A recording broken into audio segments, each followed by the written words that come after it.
विश्व हिंदू परिषद की मंडी की शाखा ने आज श्री भगवान राम जी की शोभा यात्रा नगर में निकाली। विश्व हिंदू परिषद का मुख्य उद्देश्य यही था कि इस शोभा यात्रा के दौरान लोग ज़्यादा से ज़्यादा इस अभियान में जुड़े तथा पुण्य के भागी बने।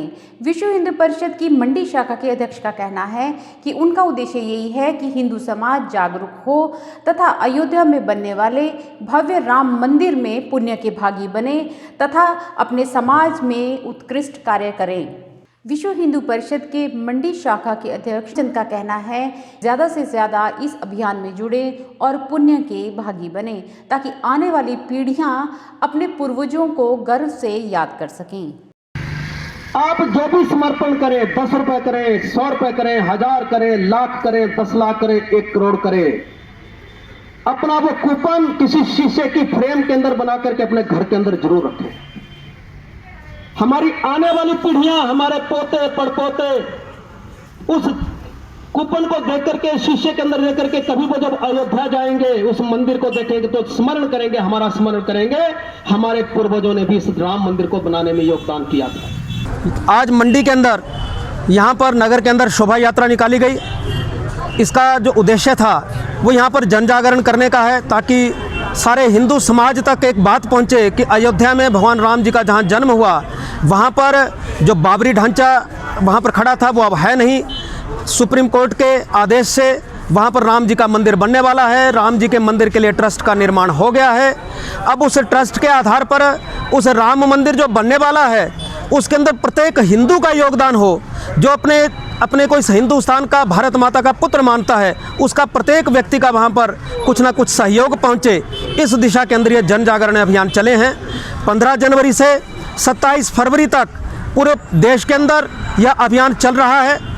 तो यहाँ पर भी 15 जनवरी से प्रारंभ हो गया, किंतु यहाँ पर क्योंकि चुनाव थे हिमाचल के अंदर, तो इसलिए हमने शोभा यात्राएं निकालने में थोड़ा डिले हुआ है। तो पिछले कल से पूरे प्रदेश के अंदर इस प्रकार की शोभा यात्राएं निकलनी प्रारंभ हुई हैं। उद्देश्य यही है कि प्रत्येक घर घर तक वहाँ पर पहुँचे, प्रत्येक घर का योगदान हो।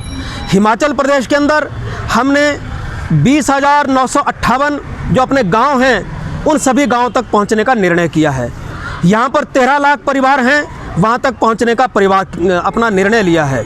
हिमाचल प्रदेश के अंदर 55 लाख अपने जो हिंदू हैं उन तक पहुँचने का निर्णय लिया है। उनका योगदान अयोध्या जी में पहुँचे, इसके लिए कूपन और रसीद बुक्स वो बन गई हैं।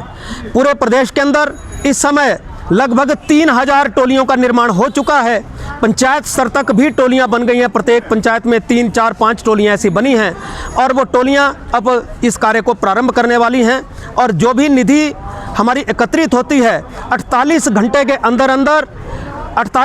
अंदर उसको बैंक में जमा करवाना है। यह अपना एक निर्णय है ताकि 48 घंटे के ज़्यादा समय तक अपने पास उस पैसे को नहीं रखेंगे। और जो रसीद बुक पर पैसा जा रहा है उसका अगले 48 घंटे के अंदर जिसने भी वो अपना समर्पण किया है उसको अयोध्या जी से मैसेज आ जाता है ऐप के माध्यम से कि आपकी राशि वहाँ पर पहुँच गई। इसलिए इसके अंदर पूर्ण पारदर्शिता है और मेरा हिंदू समाज से सबसे आग्रह है कि इसके अंदर बढ़ चढ़ करके अपना योगदान करें। भगवान राम जी का बड़ा भव्य मंदिर, दुनिया के अंदर ऐसा कहीं, विश्व के अंदर ऐसा परिसर नहीं होगा, ऐसा परिसर वहाँ पर बनने वाला है। और ये 2024 तक का लक्ष्य है कि 2024 तक ये मंदिर निर्माण हो जाए। 500 वर्षों के बाद हम लोगों को यह सौभाग्य मिला है कि हम वहाँ पर राम जी के मंदिर के दर्शन वहाँ पर कर सकें। राम जी के अपने मंदिर के अंदर राम लला विराजमान होंगे 500 वर्षों के पश्चात।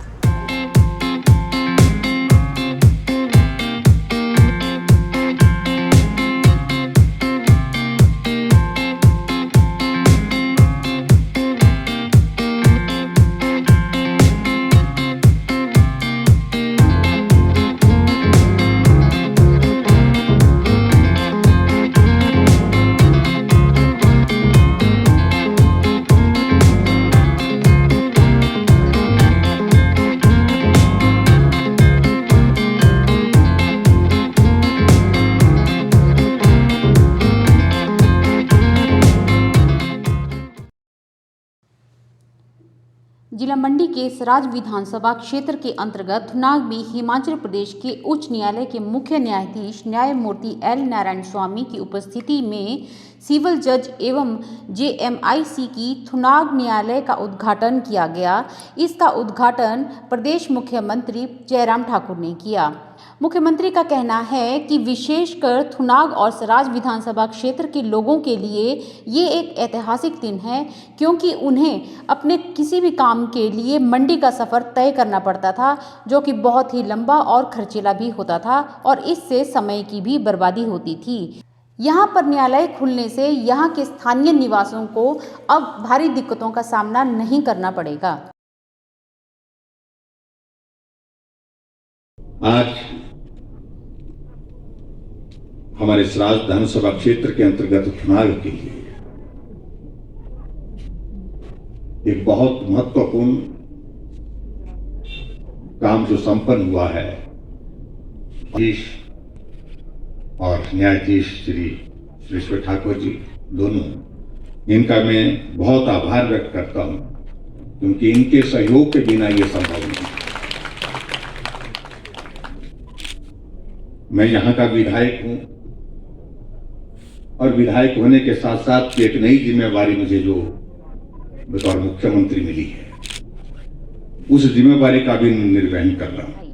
वैदिक इंडिया एक ऐसा प्रोडक्ट है जो अपने भारतवर्ष के प्रत्येक नागरिक की सेहत को ध्यान में रखकर बनाया गया है। वैदिक इंडिया का कहना है कि उनके सारे प्रोडक्ट, चाहे वो ग्रोसरी से जुड़े हुए हो, चाहे उनके मसाले हो, वो सारे डायरेक्ट खेतों से ही उठाए जाते हैं। इनमें किसी भी तरह का केमिकल स्प्रे नहीं किया जाता है। इन सभी में ऑर्गेनिक खाद के द्वारा ही इन्हें बनाया जाता है तथा इनमें किसी भी तरह की पॉलिशिंग नहीं की जाती है। वैदिक इंडिया का कहना है कि जिस तरह से कोरोना काल में बहुत सारी महामारियां चली हैं, उसको देखते हुए इंसान अपनी सेहत के लिए बहुत सजग हो उठा है। इसके लिए वैदिक इंडिया ने ये पहल की है कि उनके जितने भी प्रोडक्ट हैं वो सारे ऑर्गेनिक हैं तथा उनमें किसी भी तरीके की मिलावट नहीं है। वैदिक इंडिया का कहना है कि उनके सारे प्रोडक्ट 100% शुद्ध गारंटी से बने हुए हैं। इसके साथ ही वैदिक इंडिया का कहना है कि वे हिमाचल में भी अपने प्रोडक्ट को लॉन्च करने जा रहा है। उनका सही मकसद ये है कि जिन बेरोज़गार लोगों के रोज़गार छूट चुके हैं, वो वैदिक इंडिया के साथ जुड़कर अपने लिए नए रोज़गार के साधन उपलब्ध करवा सकते हैं। उनके सारे प्रोडक्ट ऑनलाइन भी मिलते हैं। वे चाहें तो हिमाचल के कोई भी व्यक्ति वहां जाकर इसकी फ्रेंचाइजी लेकर अपने कारोबार को आगे बढ़ा सकता है। हिमाचल के युवाओं के लिए ये एक सुनहरी मौका है। वे चाहें तो अपने शहर में नई फ्रेंचाइजी भी खोल सकते हैं। My name is Sanskriti Goyal and I'm a CEO of Vedic India Organics. Thank you so much for coming here. Hello संस्कृति, हमारे हिमाचल नाउ चैनल में आपका स्वागत है। थैंक यू हमें टाइम देने के लिए। आप हमें ये बताइए कि ऑर्गेनिक की क्या डेफिनेशन है? ऑर्गेनिक मीन्स बहुत सिंपल लैंग्वेज में मैं बताऊंगी, जिसके अंदर कोई भी केमिकल्स, फर्टिलाइजर्स या पेस्टिसाइड्स यूज नहीं होते। और इसके अलावा इसके अंदर कुछ एंटीऑक्सीडेंट्स होते हैं जो कि हमारी बॉडी के हार्मोन्स को ग्रो करने में काफी हेल्पफुल होते हैं। अच्छा, आप ये बताइए कि ऑर्गेनिक और नॉन ऑर्गेनिक में क्या फ़र्क है और लोगों की लाइफस्टाइल पर इसका इम्पैक्ट कैसे पड़ता है? ओके, सो नॉन ऑर्गेनिक जो होता है उसके अंदर सिर्फ केमिकल्स और फर्टिलाइजर्स होते हैं जो कि हमारी बॉडी के लिए काफी ज्यादा हार्मफुल होते हैं। बट जब हम ऑर्गेनिक की बात करते हैं, ये डायरेक्ट प्लांट और सिर्फ नेचुरल चीजों से बनाए जाते हैं। आपके वैदिक इंडिया के जो प्रोडक्ट है वो हिमाचल की एम्प्लॉयमेंट के लिए किस तरह से फायदेमंद है? कैसे उनको फायदा मिलेगा इसका? ओके, सो हिमाचल के लोगों के लिए ये काफी तरीके से फायदेमंद हो सकता है when it comes to employment specially. जैसे कि आप काफी कम इन्वेस्टमेंट में अपना खुद का ऑर्गेनिक स्टोर ओपन कर सकते हैं वैदिक इंडिया ऑर्गेनिक्स के साथ जुड़ के। इसके अलावा आप हमारी वेबसाइट पे जाके हमसे कनेक्ट हो सकते हैं एंड आपको प्रॉपरली पूरी ट्रेनिंग दी जाएगी। थैंक यू संस्कृति, हमें समय देने के लिए, और हम आशा करते हैं कि जिस विजन को लेके आप चले हैं आप उसमें कामयाब हो। Thank you so much for coming. Mandi शहर को यूं ही नहीं छोटी काशी कहा जाता है, क्योंकि यहाँ पर आपको जगह जगह पर कदम कदम पर शिव मंदिर मिल जाएंगे। इसी श्रृंखला में हनुमान घाट पर स्थित कैलाश महादेव का मंदिर भी है, जिसका जीर्णोद्धार किया जा रहा है। कहा जाता है कि ये राजाओं के समय का मंदिर बना है तथा तकरीबन 750 साल पुराना मंदिर है। इसका जीर्णोद्धार यहाँ के स्थानीय पुजारी स्वयं अपने खर्चे पर करवा रहे हैं। इसमें प्रशासन का किसी भी तरह से कोई योगदान नहीं है। हेलो एवरीवन, मेरा नाम नम्रता शर्मा है। जैसे कि आप देख रहे हैं, आज हम कैलाशपति महादेव जी के मंदिर के बाहर खड़े हैं, जो कि क्रीमेटरी के पास है, यानी कि शमशान घाट के पास। इसको पुरोहित शिव शंकर जी ने बनवाया था अराउंड 1700 AD में। उस टाइम उन्होंने राजा को कहकर वो राजा के गुरु हुआ करते थे, तो उन्होंने राजा को कहकर इस मंदिर के निर्माण के लिए कहा था। तो उस टाइम जैसे कि आप जानते हैं कि ये डैम भी नहीं था, जो कि पार्वती डैम है, इस टाइम ब्यास नदी पे बना है, तो फ्लड्स का काफ़ी इशू रहता था मंडी में।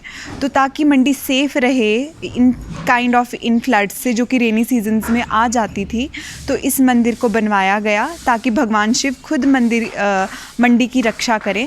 और जैसा कि आप जानते हैं, मंडी तो छोटी काशी के नाम से भी विख्यात है और महाशिवरात्रि का महापर्व भी आने वाला है। तो हम इस मंदिर को थोड़ा पेंट करवा रहे थे, रेनोवेट करा रहे थे, जो कि हम अपने ही एक्सपेंसेस से करवा रहे हैं। और इसके लिए प्रशासन ने हमें कोई भी किसी भी तरह की एड नहीं दी, कोई भी योगदान उनका नहीं है। तो अभी इस बार तो कोविड भी थोड़ा सा, होपफुली वैक्सीन्स आ गए हैं, तो शायद वैक्सीन्स के आने की वजह से लगता है कि महाशिवरात्रि की धूम वैसी ही होगी जैसे वो हर साल हुआ करती थी। और महाशिवरात्रि का इंटरनेशनल फेयर भी उसी तरह चलेगा जैसा वो हर साल से चलता आ रहा है। बाकी हम सभी को गवर्नमेंट का फ़ैसला तो मानना ही पड़ेगा। देखते हैं गवर्नमेंट क्या बोलती है इस रिगार्ड में, कि वेदर वो फेयर कंडक्ट करेंगे या नहीं पड्डल मैदान में। तो इस बार तो मेरी आप सबसे रिक्वेस्ट है कि आएँ मंदिर में भगवान शिव का दर्शन करने के लिए और आशीर्वाद लें। That's it. Thank you. किसानों के उग्र आंदोलन के चलते हिमाचल पथ परिवहन निगम ने दिल्ली के लिए परिवहन सेवाएं बंद कर दी हैं। पहले ये सेवाएं 2 दिन के लिए बंद की गई थी, लेकिन स्थिति को तनावपूर्ण देखते हुए निगम ने दिल्ली में जाने वाली सभी बसों को रोक दिया है। ऑन ट्रायल शिमला से दिल्ली के लिए 11:30 बजे की बस भेजी गई थी। दिल्ली में 5-6 बसें पहले से ही फंसी हुई हैं। आने वाले दिनों की स्थिति ठीक ना होने के कारण प्रशासन ने अभी दिल्ली जाने वाली सभी बसों को स्थगित कर दिया है।